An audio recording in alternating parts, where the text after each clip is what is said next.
Terrorism cannot be fought with noble ideas. Terrorism will be fought only with adequate response, adequate and immediate response.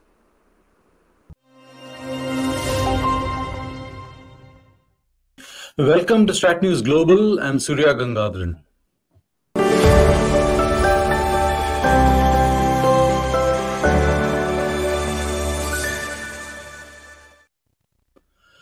Hello, I'm Surya Gangadharan and welcome to another edition of The Gist.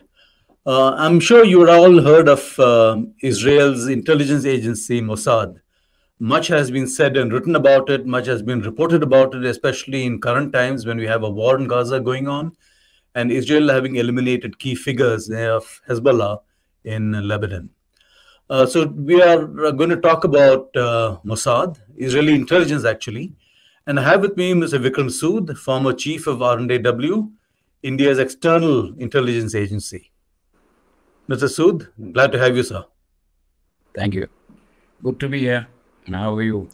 And all my friends. Sir, my first question. I'm sure in your career you would have had opportunity to meet some of the Israeli intelligence people. What was your idea about them before you met and later on? Well, we all know that Mossad is one of the finest intelligence organizations in the world. And it is dedicated to its task like no one else does, perhaps. And you have that evidence today of the kind of achievements that they can attain through years of planning, execution. It's not as if you can take a flip of a coin and get rid of a terrorist residing in the palace of the president of another country. It's not easy. It's really, probably not many would have, not many. I don't think there's any other case like this. So it's an outstanding example of how things can be done. And another example how that there has to be human. You cannot all be technology oriented in the 21st century.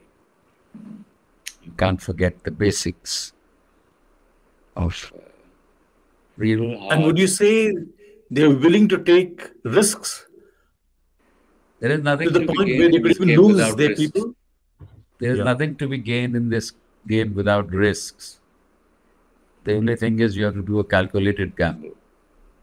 Put all the cards on the table, get to the worst case scenario, work out alternative plans, work out an escape route, a way out. All that has to be done. Should things go wrong is always a question that's there in the back of the mind of every one of us. So, things can go wrong. And things have gone wrong in the past. Everyone, all agencies face that. I mean, it's like driving a car. You know, for no reason you can get into an accident. Yeah. So it's not a reflection on your driving capability, but it happens. So does intelligence. So why is it they're able to do it better than perhaps anybody else? What is it that gives them that special, whatever it is, I think it comes from, first of all, you must have the full backing of the government on your task. And then you must have the manpower, a dedicated manpower whose job is only this: to collect intelligence, covert operations if you're allowed, or cyber operations if you're allowed. Those are things that the governments decide. After all, even the CIA, when it was originally formed, had only the task of collection of intelligence and reporting there on it. But soon after that, you had elections in Italy. Remember 1949, I think. And the fear was that the communists would win the poll. So the CIA was asked to throw in everything to make sure that the candidate they were backing wins. And they did that. They put in cash, they even brought in the mafia. And according to Miles Copeland, who was one of the founding fathers of the CIA, or one of the original members of the CIA, said, but for the mafia, we couldn't have succeeded. So it's a game that you have to play. And they are willing to put everything into it. And they're willing to put everything into it. All resources. Who can deliver for me? And there's no moral ethics. We can't touch him. There's nobody untouchable in the system. Is it because of the circumstances in which Israel came up, the Holocaust, the fact that, scattered all over the place? It's a national ethos that they have. And they are surrounded by enemies who say that we will annihilate you totally. The last June. And when you have intelligence, I'm sure they had intelligence all along what the Hamas was planning. The Hezbollah was planning. What presumably the Iranians were planning.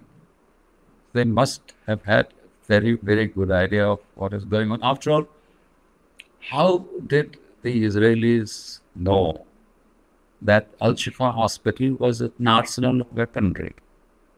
And they bombed it. Few days after the October 7th incident, I think it was in October itself, if I'm not mistaken, 4 or 5 Israeli Secret Service officials masquerading as doctors and nurses infiltrated another hospital and killed that Hamas person. So, one second. So, that is the level of intelligence you have. If you have that level of intelligence, then you can achieve a lot of things. That means the penetration of their enemies is perhaps second to none. I mean, it wasn't as if they got to know of this Hamas fellow in hospital, in that other hospital, only the other day. They must have known for a long time. They must have known for a long time that the Hamas had a huge arsenal in that hospital. So they went for it. They knew about the tunnels, surely. Where they were the communication channels, escape tunnels, storage tunnels, whatever. So they must have had a very good idea of all that. You made the point that they may even have had intelligence about the Hamas attack of last October, but they did nothing to stop it, if they had. I'm not sure whether they had that. Maybe they had the information. Maybe they didn't have the accurate information, what it would be like. Because, look, the attack takes place. It's a massive attack. And for a country that is surrounded by enemies who are willing to do anything, to have let that happen is rather odd for me. So, I'm sure there was something that they would have. My experience says that there must have been something they knew. Not enough, maybe. They didn't anticipate that much, maybe. Not the length of it, not the amount of atrocities that would be committed. But kuch nahi hoga, and you're used to attacking, you're used to taking off in half an hour for retaliation, and you didn't do it. So these are question marks for me. And so would you say that by killing Yahya Sinwar, I'm sorry, not Yahya Sinwar, Rahani earlier, and then the elimination of Nasrallah and 7 other Hezbollah commanders, would you say Mossad has got some redemption? Well, it has, if it needed it. It has actually shown its professional ability. Whether it's Mossad or Hamas, IDF, I don't know who's done it, but the system has got validity that they can do it. Yeah. You were saying that political backing is crucial here. Yeah, Does that also stem from Israel's background? I mean, exactly. It's a country which is, we're living in wide open spaces. yeah, We're doing whatever we like. Israel is surrounded by two hostile, two hostile fellows immediately, north and south. yeah, Jordan, you could exclude for the time being. Jordan is not in that part of the game. But then you have Iran next door. yeah, And they say they are with the Hamas and the Hezbollah. So what does that mean? And their dictum is, we shall annihilate you. So we have differences with Pakistan, China, but I've never heard this word from their governments saying that we will do this to you. They will fight. Yeah, they say Pakistanis keep telling us they can do this, that, and the other to us, but that's different.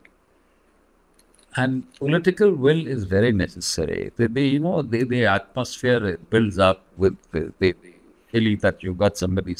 Who else is going to support you if your governments don't? I mean, intelligence agencies don't act on their own information. If there is a lethal action to it, it has to be having the support of the government. 2008 happened in Mumbai. What did we do? yeah, yeah, Then Uri happened. Then what did we do? Something different? yeah, Okay. Obama happened. Something different happened. So yeah, that's what I mean.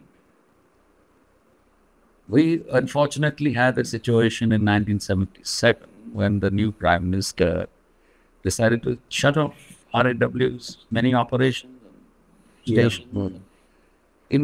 Then it takes you, a long, long time to rebuild. So that's what I mean. You have to be on the same page. Does it also help when a lot of the top political guys in Israel have come from the army, spent some time in the army, spent some time in intelligence? Probably it makes it easier to come to decisions on this.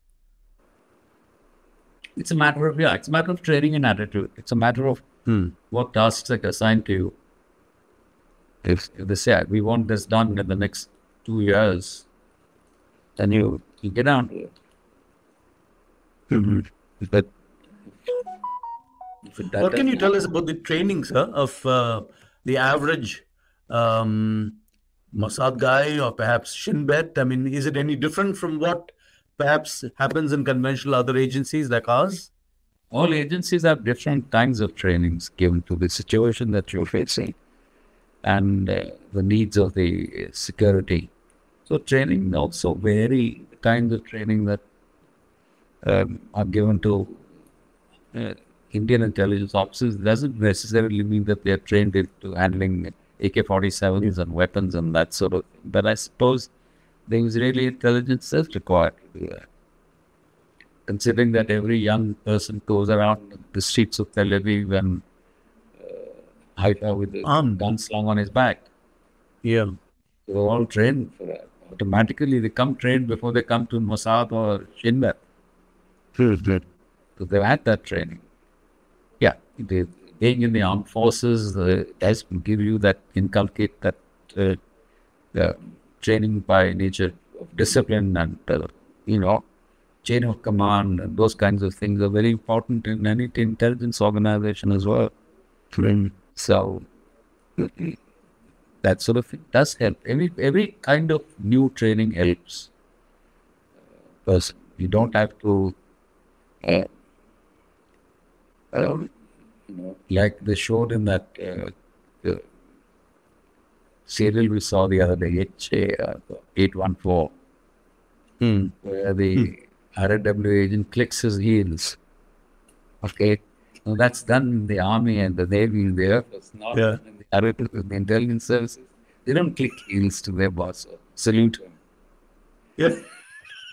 So those are comical mistakes people make, but they're just mentioning that the level of training has to be there. Everybody has to have an all-round training.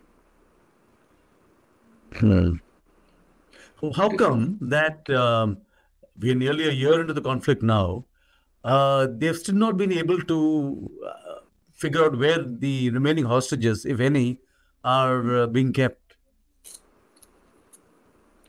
If they know everything else, they must be knowing this also. I don't know. I give a lot of credit to the Mossad. There must be some other reason. You know, so why was Osama bin Laden killed when he was killed? Yeah. He was no longer very used. He had outlived his utility. A dead Osama was more relevant to the presidential election than one alive. So you can have. So the hostages for not telling, or maybe they are none left. We don't know. All been taken out. Would you say they were expendable at some point? Sorry? No, not expendable. They've been pulled out, maybe. They don't want to say it. You mean the remaining hostages would have been pulled out? Yeah, rescued? I'm conjecturing. I'm not saying. Yeah. That I have no information apart from what one sees in the newspapers. That they're no longer. They're there. So maybe negotiations are on. Maybe the Hamas really want to surrender them. They want a face save. Maybe the Israelis are driving a harder bargain. Or they're sitting secure that we'll cut them. What's your sense? Game में कुछ भी हो सकता है, huh? Yet. Yeah. So what is your sense of the fighting potential of Hamas and Hezbollah? Have they been, I mean, I know this is difficult to say sitting here, but what's your assessment? Well, first of all, they are ruthless. Yeah. If a terrorist can go and rape and murder women, yeah, he is scum. Yeah. He doesn't have a cause. Yeah. So I am not too impressed with their abilities as terrorists. They're criminals, and they should get the treatment they deserve. Terrorism cannot be fought with noble ideas. Terrorism will be fought only with adequate response, adequate and immediate response. Your assessment of Hamas, Hezbollah, their fighting potential? They're well equipped, well trained. And I think they're better equipped than the LET or the Jaish-e-Mohammed were when they were playing around Kashmir. Until they have rockets. Yeah. Hezbollah used to fire rockets a day. Every night they're firing rockets into Israel. So it's not for lack of equipment that they would be defeated. They would be defeated by a superior force. The dedicated force that will get them. So they are not an easy lot to defeat. They are not as they're fully trained and ideologically motivated. Well, so are the LAT and the Jaish-e-Mohammed types. Yeah. The Taliban and the ISIS, Al-Qaeda. Name all of them. They have one motivation. So that motivation is there. But a lot depends on how much support Iran will continue to give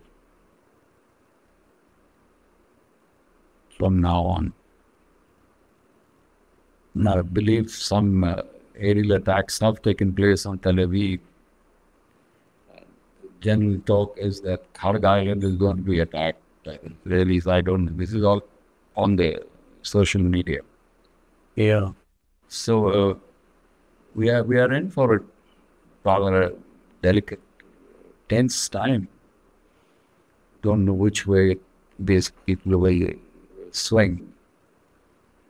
And what happens to the economy? I'd like to comment on a statement by the Iran's former president, Mahmoud Ahmadinejad. No, he said that Iran had set up a special task force to take on Mossad, but it turned out the head of that force was himself a guy who had been.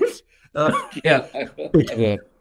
But there was this movie, The Impossible Spy, or that a true story about again? the person who Impossible Spy. An Israeli Mossad who was infiltrated into the Jordanian system, and he reached the top of the service. Well, so would Kim quickly have reached the top had he not been caught out. So these are games that intelligence agencies do play. Put in moles and you hope that they succeed, that you found the right one, it goes up to the top. And then you're playing your game with him. Or he's playing your game for you. Yeah. But how can you, the extent of penetration is amazing. Yeah. If they can get Haniyeh sitting in the flat. It also reflects of the extent of disenchantment within the guys who are prepared to be suborned. Yeah. Yeah, they're prepared to be suborned, then it's easier. I'm not degrading the abilities of the Mossad, but there must have been a lot of disgruntled people in the system. Sure. Because autocratic regimes tend to be very personalized. Yeah. And it's my way or the highway kind of thing. You can't dissent. Dissent is equal to treachery. So there must be a lot of such people around. And you will find that even Hitler had this problem with his own people. People wanting to turn over, go across. And that happened in many, many systems. In KP, why? Somebody is more than just one, maybe several. I believe there were several of them who were willing to cross over, or have crossed over. So this is a very shadowy game. We actually don't know how many have gone, how many have not gone, or none have gone. But once you have set this story out, everybody becomes a suspect. Yeah. And you prove it once by that action in that palace where they got it was Haniyeh. Yeah, Haniyeh. I'm sure there was human intelligence involved. After all, then somebody has to be told they hadn't planted any chip on Haniyeh. They would have known. Somebody told them he's staying in the palace guest house. That is the bedroom. That is the bed. Now he's there. Shoot. So, would you say that Mr. Khamenei, the Iranian supreme leader, is in hiding somewhere, Yeah. And it's a little strange for the Iranians to even acknowledge that their supreme leader is in hiding because he's afraid of the Israelis taking him out.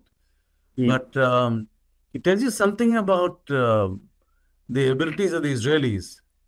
The entire neighborhood seems aware and is wary.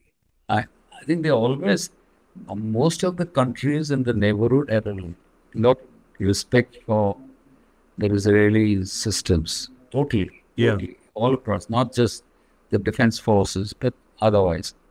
Respect or / envy or whatever you might call it. Yeah. But there was an acknowledgement, let's say, of their abilities. And after all, after 9/11 happened, George Bush went into hiding for a couple of days. Remember? He was taken to an undisclosed location. Yeah. So, could be taken away somewhere. After all, that would have been a disaster. That would be a disaster. Yeah. So, these are what should be called believable rumors. Sure. So last question, my $1 million question. And since you were the head of intelligence, I'd like you to, where would you compare India's capabilities, vis-a-vis the Israelis? We have a long way to go and all that. I mean, in a general sense, what's your sense of, how we would compare? Do we compare at all? Is it fair? I don't want the $1 billion. I can double it. I think comparisons are very difficult to relate. Their threat perceptions are different. Their threat projections are different. Ours are different. They're a huge country. They're a small country. They're backed by major allied forces. We are not backed.